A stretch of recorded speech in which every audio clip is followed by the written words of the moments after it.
title of this evening's devotion is called Looking Inward, Outward, and then Upward in Times of Trouble.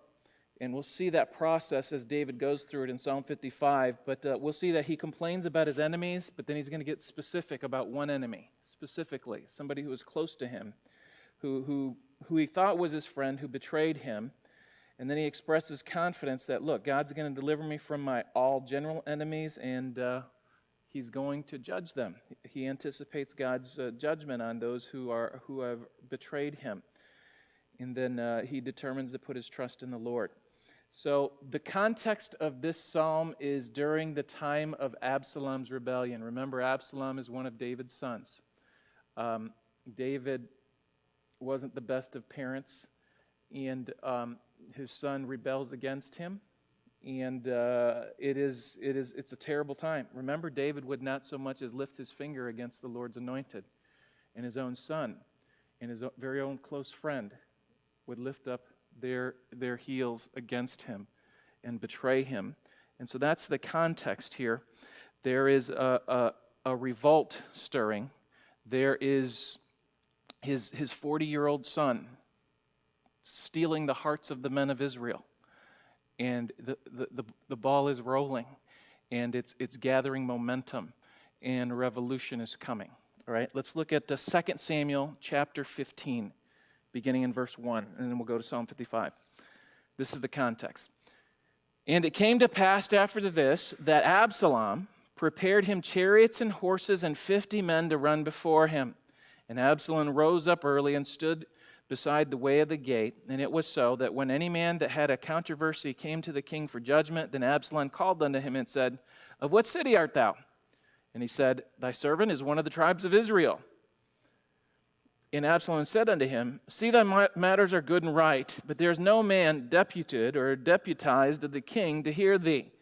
Absalom said moreover, Oh, that I were made judge in the land, that every man which hath any suit or cause might come unto me, and I would do him justice. And it was so, that when any man came to him to do him obeisance, he put forth his hand and took him and kissed him.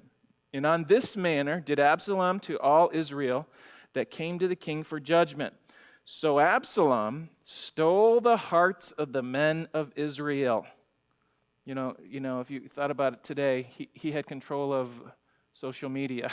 He was at the gate, capturing men who were disgruntled and hearing their burdens. Verse 7. And it came to pass after 40 years that Absalom said unto the king, I pray thee, let me go up and pay my vow, which I have vowed unto the Lord in Hebron. For thy servant vowed a vow while I abode at Jeshurun in Syria, saying, If the Lord shall bring me again into Jerusalem, indeed to Jerusalem, then I will serve the Lord. And the king said unto him, Go in peace. So he rose and went to Hebron. But Absalom sent spies throughout all the tribes of Israel, saying, As soon as you hear the sound of the trumpet, then ye shall say, Absalom reigneth in Hebron. And with Absalom went 200 men out of Jerusalem that were called, and they went in their simplicity, and they knew not anything. So David gives them 200 men to go to this place in Hebron. Those men don't know that they're part of an insurrection or a revolution. You know, they just went in their simplicity. We're ordered to go. We're going with Absalom. Verse 12. And Absalom sent for Ahithophel, the Gilonite, David's counselor, from his city, even from Gilo, where he offered sacrifices. And this conspiracy was strong. For the people increased continually with Absalom. And there came a messenger to David saying, The hearts of the men of Israel are after Absalom. And David said unto all his servants that were with him at Jerusalem, Arise, and let us flee, for we shall not else escape from Absalom. Make speed to depart, lest he overtake us suddenly, and bring evil upon us, and smite the city with the edge of the sword. And the king's servant said unto the king, Behold, thy servants are ready to do whatsoever my lord the king shall appoint. And the king went forth, and all the household after him. And the king left 10 women, which were concubines, to keep the house. And the king went forth, and all the people after him, and tarried in a place that was far off. So here we have Ahithophel being mentioned here. Ahithophel was one of David's most trusted counselors. And in Psalm 55, it is his very close friend. If you were to read 2 Samuel 17, it said, When Ahithophel spoke, it was as if you're talking to God because he was so wise. His words, he was the oracle of God when he gave counsel. So this is no small insurrection. This is a revolution or a rebellion that has snowballed, and it's at its peak right now. And so this is hard. We'll see David in Psalm 55, if you want to turn there. He's going to first look inward, and he's going to feel the weight of the burden of all the things happening to him in his beloved city. And then he's going to look outward, and then finally he'll look upward where he'll get the victory. All right, so Psalm 55, verses 1 to 8. Let's read that. To the chief musician on Neginoth, Maskil, a psalm of David, give ear to my prayer, O God, and hide not thyself from my supplication. Attend unto me and hear me. I mourn in my complaint and make a noise. Because of the voice of the enemy, because of the oppression of the wicked, for they cast iniquity upon me, and in wrath they hate me. My heart is sore pained within me, and the terrors of death are fallen upon me. Fearfulness and trembling are come upon me, and horror hath overwhelmed me. And I said, oh, that I had wings like a dove, for then would I fly away and be at rest. Lo, then I would wander off and remain in the wilderness, Selah. I would hasten my escape from the windy storm and the tempest. So here he's looking inward, and you'll notice every time he says, me, me, me, me. It's just crushing me, what's happening now, if you were put on the sum total. He's looking inward at the struggle from the betrayal. He'll talk more about the one who's betraying him in verses 12 and 13 there. But here's his personal request. If you look at verse 1 and 2, he's in deep distress, right? He is pleading, God, hear me, attend to me. You know, he's appealing for an audience. Hear me out. And then he says, and hear me. In other words, do something. Act on my behalf. So positively, he wants, God's ear. And negatively, don't hide from me. Don't hide your ear from me. Don't ignore my prayer. And now, he doesn't want God to hide his face from him as he's feeling this trouble. It is likely that David is feeling the pain of his negligence as a father, right? Poor parenting had turned Absalom against his father. Remember, he didn't take action when Tamar was raped. David didn't take serious action. Absalom took the action. Remember that? Killed his brother or his half-brother. So now here is David starting to feel the pronouncement of judgment that Samuel had already given. All right? Turn your Bible to 2 Samuel 12 so you know what that judgment was. This revolt, this rebellion that Nathan the prophet had promised would happen in David's house because of the adultery and the murder of Uriah. Okay? 2 Samuel chapter 12, verse 9. And this is where the prophet tells David the penalty of his actions. 2 Samuel chapter 12, verse 9. Wherefore hast thou despised the commandment of the Lord to do evil in his sight? Thou hast killed Uriah the Hittite with the sword, and hast taken his wife to be thy wife, and hast slain him with the sword of the children of Ammon. Now therefore, the sword shall never depart from thine house, because thou hast despised me, and hast taken the wife of Uriah the Hittite to be thy wife. Thus saith the Lord, behold, I will raise up evil against thee out of thine own house, and I will take thy wives from before thine eyes, and give them unto thy neighbor, and he shall lie with thy wives in the sight of this sun. For thou didst it secretly, but I will do this thing before all Israel and before the sun. So this is coming to pass. Remember when he left the city we just read, he left 10 concubines, his wives, there. Okay, what will happen is his son Absalom will go in and sleep with the wives to show I'm the new king here. That's exactly what the prophet said would happen. That was the pronouncement of judgment. In God, in his grace, he forgives, but God in his government allows his people, to reap what they've sown. Right? They get justice still, even though they get forgiven. So there he is being bombarded. He knows that this is partially because of his disobedience, right? If you go back to verse 3 there, he talks about the oppression, the wrath, and the hate of the enemy. He heard and he saw, he's looking out at the city. He can hear the mumblings and the rumors in the city. Psst, psst, psst, psst. What happens during time of war? People are starting to say, I'm going to take this, I'm going to take that. I'm going to buy this property, I'm going to steal that, or we're going to do this, we're going to do that. And, evil is rumbling through the city in terms of language and behavior. And he sees it. He hears it. The city is distressed. He realizes if we stay here and fight, it's just going to be blood all over the city. And this is the city of peace. We got to get out. Okay? God, help. He's concerned with the city. He's concerned with the safety of the people. And when he says there that they cast, back in Psalm 55, verse 3, that the soldiers are casting things on him. The picture is like, when an army has the higher ground and they start rolling bricks, rocks, boulders on the enemy, that's what he feels like. Everything's falling upon him, and they're oppressing him, they're hating him, they're doing violence upon him. He feels overwhelmed, but he's still concerned with the city and the safety of the people. Everything's falling apart. It appears that there's no hope, because remember, he's looking inside. Right? Inside is never the place to look. Right? And that's why that upon me, over me, overwhelming me, those things are true. He's acknowledging all these things, the weightiness and the oppression and the attacks. And look at verse 4 of Psalm 55. He goes on to say, my heart is sore pained within me. The terrors of death are fallen upon me. Fearfulness and trembling are come upon me, and horror hath overwhelmed me. There's personal fear here because of the things that are going on. And that fear is leading to a desire, man, I wish I could grow wings. I could fly away. And it's not that the gospel song, I'll fly away. It's a different type of fly away. It's a fly away from my problems. It's a fly away from the pain and the attacks that's happening to him right now. He longed to escape from the hostility, the anger, and the violence that's causing him to fear and tremble.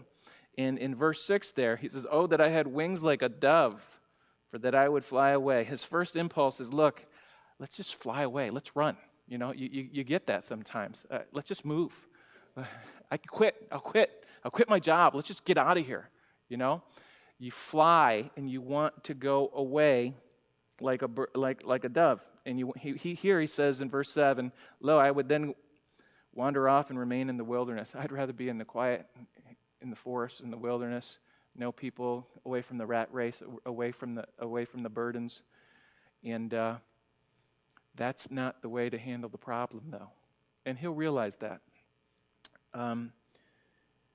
In verse 8, he said, I would hasten my escape from the windy storm and the tempest. I would get out of here before the hurricane comes. I wouldn't waste any time. But that's not the mature way to look at it, right? Though that is what he's feeling. Okay, that's a truth. This is what's happening. But how does he solve this? How does he really get away? Let me just say a few things here. When we find ourselves in the midst of trouble, right? When it gets bad in family life, in work life, in church life, whatever life, when it gets troublesome, our first thought is, man, how can I get out of this? Where's the way out? God says there's a way out. Let me get out. Let me grow wings and get out. One of the things that you should ask, other than how can I get out, is what can I get out of this? Right? David had learned some things growing up. Remember, he had to run from Saul. Remember, he had to fight bears, lions and tigers and bears. Oh my, he had to protect his sheep growing up. So he faced trouble. He faced increasingly difficult troubles, so much so until he had to face a giant. God was preparing him the entire way. And I guess at this point in time, he's ready, even though verses 1 to 8, he didn't want to deal with it. He wanted to get away from the problem. But he learned some strategic lessons in running from Saul. Here, he's got a lesson to learn too, right? Human hearts long for a safe place, a place of refuge, a place of rest from the problems and the burdens of life. Remember Elijah? Elijah, he hid in a cave. He just wanted to get away from it all, right? In fact, he said, God, take my life. Just take my life out of hand, right? You know, doves can fly distances, and they can find safe places in the high rocks.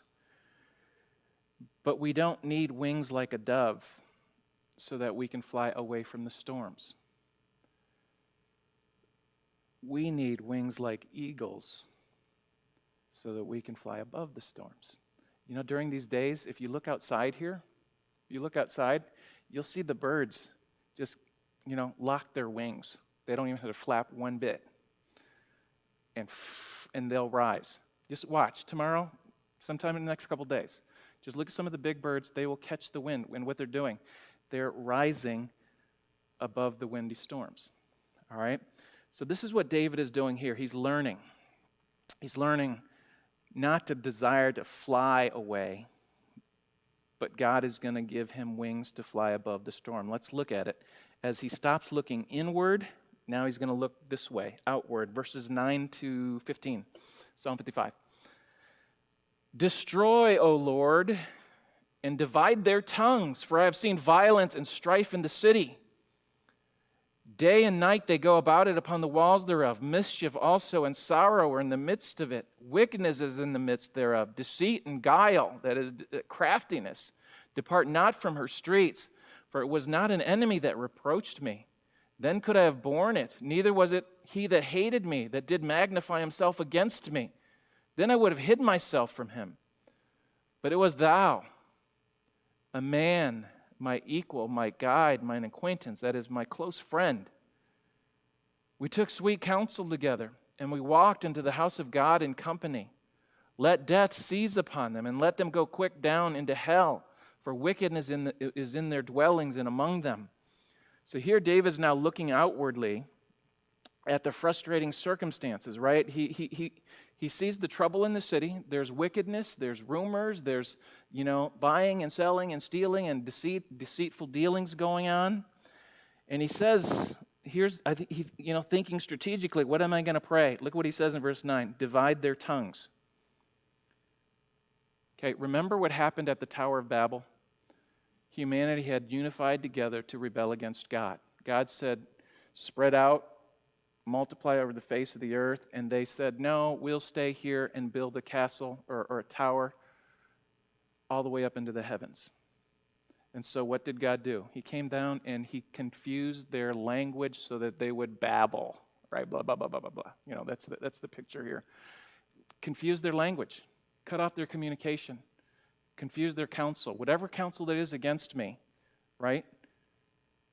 The comms, right, in military. Let's destroy the comms so they can't communicate anymore. That's what he's praying. Confuse their counsel, confuse their plan.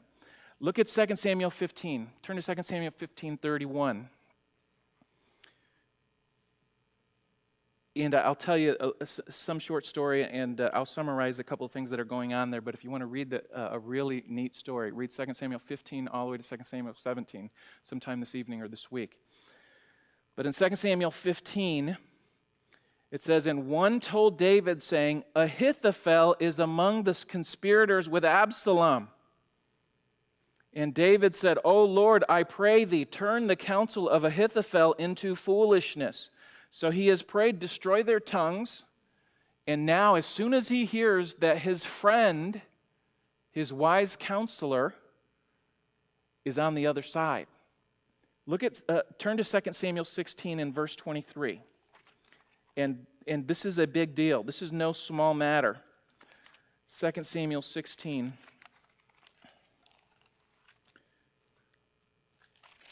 In 2 Samuel 16:23, this is where we know that if you're playing Jeopardy or if you're playing Trivial Pursuit, you want this guy on your team. Look at Samuel 16, verse 23. It says, "In the counsel of Ahithophel, which he counseled in those days, was as if a man had inquired at the oracle of God.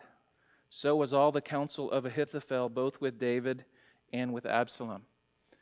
So he's got the major advisor now on his side, Absalom does. But remember, David has God on his side. And David has just prayed, divide their tongues. And he has just, 2 Samuel 15, when I told you to look at verse 31, right when he heard Ahithophel came, he said, he prayed, sent a prayer to the God of heaven. He didn't, set aside time. He was just right there, right on the moment. God, confuse Ahithophel's counsel. And then David has a companion or a friend named Hushai. Hushai and Ahithophel get into the battle of dueling counselors. So not only did David pray, confuse their language, confuse his counsel, Hushai comes up as David is leaving Jerusalem, and he says to Hushai says to David, "Look, whatever you want me to do, I'll do it. Let me follow you." David says, "No, Hushai, why don't you stay in the city? Be my eyes and ears. And you can talk to Zadok the priest if there's any information you need to convey. Tell them, like a bird, they'll fly the message to me. They'll Twitter it to me," right? And so Hushai and Ahithophel get into a battle of counsel. David leaves the city, and there's this big to-do, right? Ahithophel says to Absalom, "Go sleep with the concubines. That'll prove that you're the king now in Jerusalem." But now, what are we going to do about David, this pesky little thing named David? Ahithophel says, "Give me 12,000 men, I think, if I remember the story. Give me 12,000 men. I'll go. We'll take care of David right now." But remember, David sent Hushai back to the city and said, "You be my spy." And Hushai says this, "Don't go after David. David's a killer. He's a giant killer. You know what? It's a good idea Ahithophel has, but you're a big bear." He gives him all this visual imagery of how Absalom can win and be victorious and stand in front of all the people. And so they reject Ahithophel's counsel.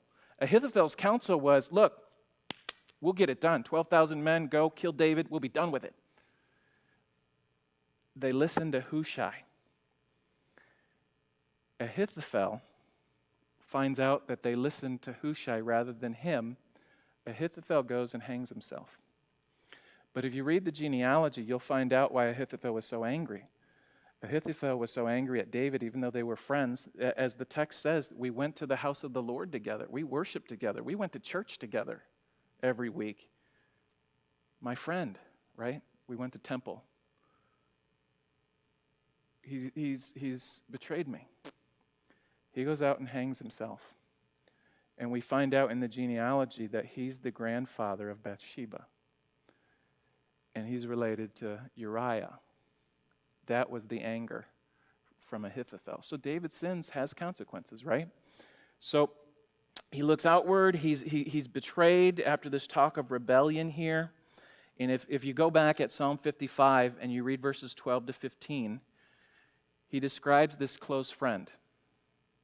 Verse 12, essentially, he's not an enemy. He's my equal. He's my guide. He's my personal friend, close friend, my acquaintance. We worship God together, verse 14. And then David prays this prayer: "Let death seize upon them and let them go down quick into hell, for wickedness is in their dwellings and among them." Whew! Remember when Korah rebelled against Moses? David's probably remembering, you know what? Let the earth open up, swallow those who are rebelling against God. Since God did it with the enemies of Moses, David is praying the same thing. Perform the judgment on the enemies of God right now. Remember, David's the anointed king, God's chosen one. When you revolt, when you rebel against God's chosen one, you rebel against God. And David's prayer is not mean-spirited. It is God's will. Okay? This is imprecatory, but it's not against God's will. What happens next? Look at verse 16. And by the way, I don't think they would have known. And let's look at verse 16. So he looks outward at the frustrating circumstances. Now he's going to look upward. And his confidence in God, it's like the wings have locked, and he's starting to catch the air to fly above the storm. Look at verse 16. As for me, Psalm 55:16. As for me, I will call upon God, and the Lord shall save me. Evening and morning and at noon will I pray and cry aloud, and he shall hear my voice. He hath delivered my soul in peace from the battle that it was against me, for there were many with me. God shall hear and afflict them, even he that abideth of old, Selah, because they have no changes, therefore they fear not God. He hath put forth his hands against such as be at peace with him. He hath broken his covenant. The words of his mouth were smoother than butter, but war was in his heart. His words were softer than oil, yet they were drawn swords. Okay, that's the description of the rebels. And then verse 22. Cast thy burden upon the Lord, and he shall sustain thee. He shall never suffer the righteous to be moved. But thou, O God, shall bring them down into the pit of destruction. Bloody and deceitful men shall not live out half their days, but I will trust in thee. So now he's looking not inward or outward, but he's looking upward with confidence. We can look up with confidence and trust in God. There is a way out. The way out is not to run from trouble. The mature, the Spirit-filled way out of the circumstances is not to follow our feelings, but rather look up and ask for God's help in the storm. Sometimes he'll tell you to get out of the storm, right? He told Paul, or he told Peter, hey, the gate's open. Wake up, Peter, get out, right? He told Paul, flee Damascus. He goes down the castle wall or the city wall in a basket because people were trying to kill him. So there is sometimes when God says, run, right? But here, David did run from the city, but he's not running from the problem, right? David was too old to fight the battle physically, but he could do it spiritually. He could be a prayer warrior, right? So that's what he did. He prayed, and he strategically told people to be at certain places at certain times. He logically thought, who shall I go there? God confused Ahithophel's counsel, all these things, because he's here mentally a warrior, spiritual prayer warrior. So David used the name of God here at the end. Cast thy burden upon the covenant name of God, Lord, Yahweh, the one who promised to love and take care of me. That's who he calls to. And he prayed morning, noon, and night. That's just typical. We'll find out that Daniel does that too. But that's their typical prayer patterns in Jewish living. But here, David learned that, look, through the throne could be usurped. The throne of David could be, usurped, undercut, but the throne of God couldn't. God was still in control of this circumstance. And because God had promised him a kingdom, he was confident. Now, if you were to compare David and his son Absalom's life, this is the danger that we have, and I'm trying to learn.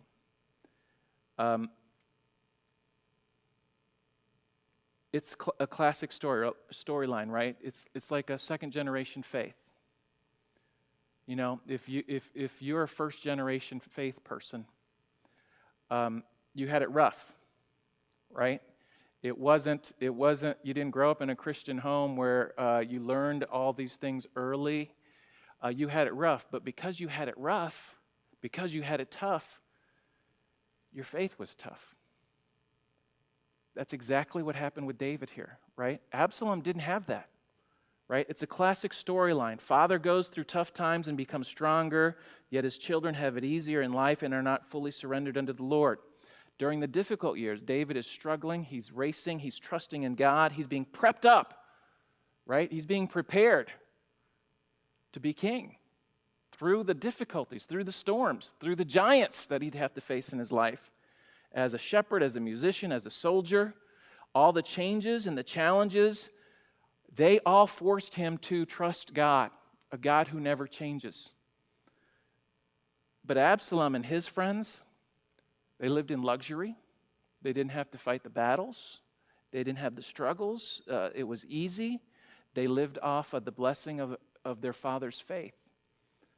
They knew very little about the challenges and the struggles to establish a kingdom for God's glory.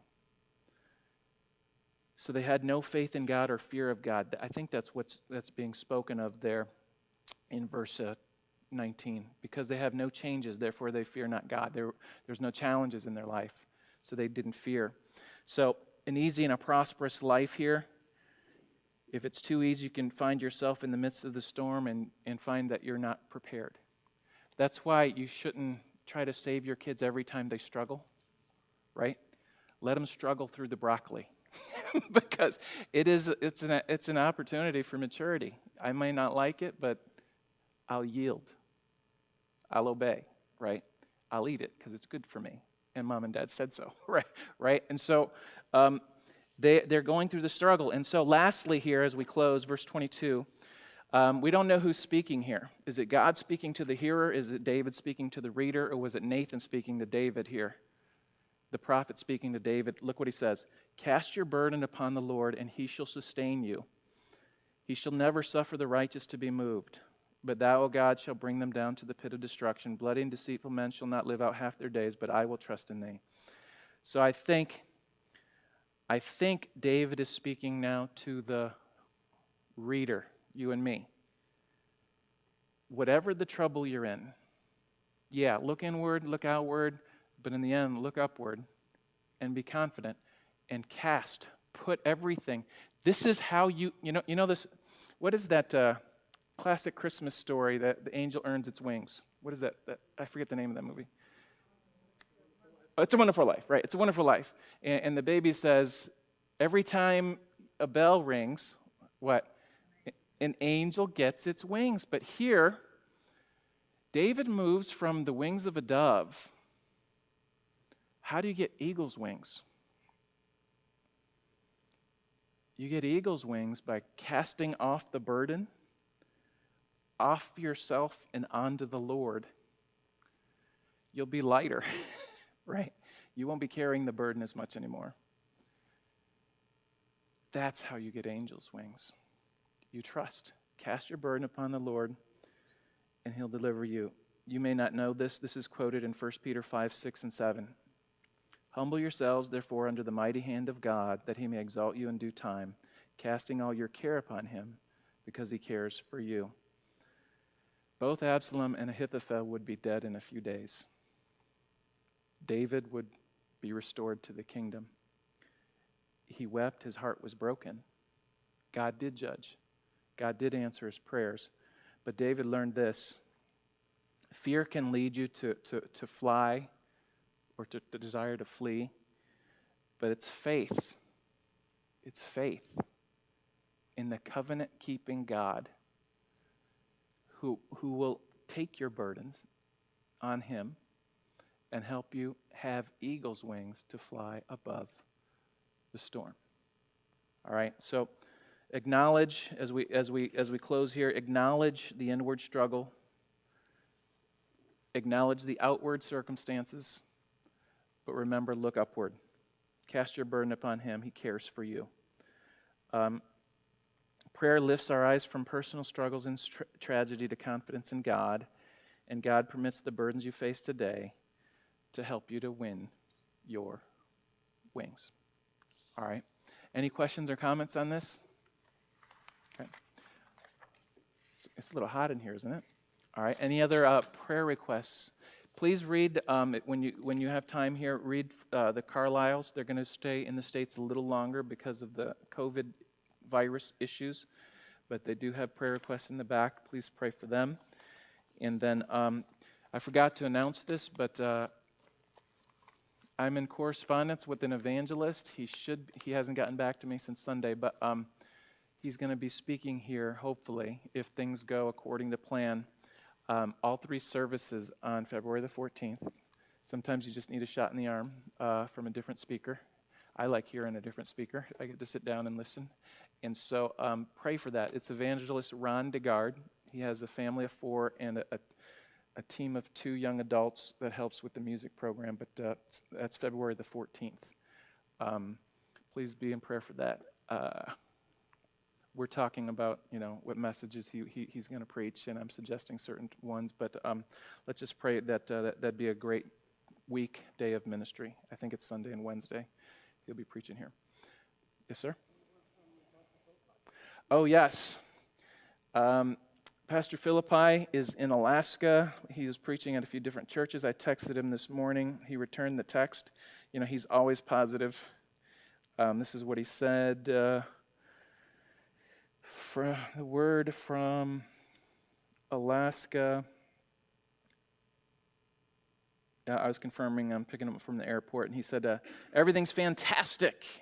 I'm having 7 speaking engagements in all, plus 2 special dinner appointments for counseling.